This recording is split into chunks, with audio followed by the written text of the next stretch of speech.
Geography का एक प्रश्न जो कि काफी महत्वपूर्ण है और ये प्रश्न कई बार एग्जाम में पूछे जा चुके हैं और आने वाले परीक्षा के लिए काफी महत्वपूर्ण भी है।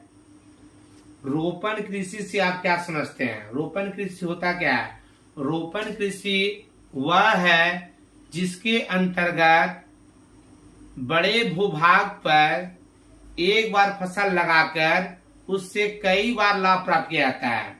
यानी एक ही फसल को लगाकर कई वर्ष तक लगातार उससे फसल का उत्पादन को प्राप्त किया जाता है, अर्थात उससे लाभ प्राप्त किया जाता है। इस कृषि पद्धति का विकास किसकी देन है? तो यूरोप वासियों की देन है। और इसका सबसे अधिक विकास कब हुआ था? तो उपनिवेश काल में इसका सबसे अधिक विकास हुआ था। इस कृषि पद्धति के अंतर्गत कौन कौन से फसल आते हैं? कोको,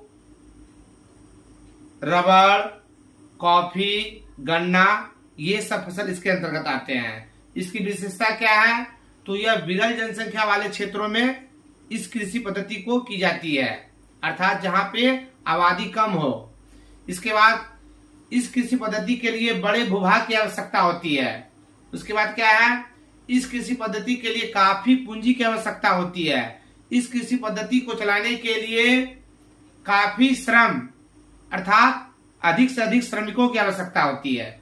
तो आइए देखते हैं रोपण कृषि से आप क्या समझते हैं। रोपण कृषि को बागानी कृषि भी कहा जाता है।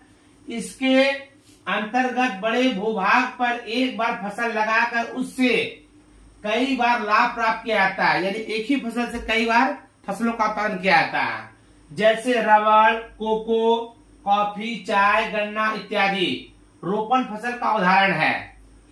इस कृषि पद्धति का विकास यूरोप वासियों की देन है। इस कृषि पद्धति का विकास यूरोप वासियों की देन है। इस कृषि का सबसे अधिक विकास उपनिवेश काल में हुआ। विशेषता बड़े भूभाग की आवश्यकता, यानी इस कृषि पद्धति को अपनाने के लिए बड़े भूभाग की आवश्यकता होती है। विरल जनसंख्या वाले क्षेत्र में यह कृषि की जाती है, अर्थात जहां पे जनसंख्या कम होती है।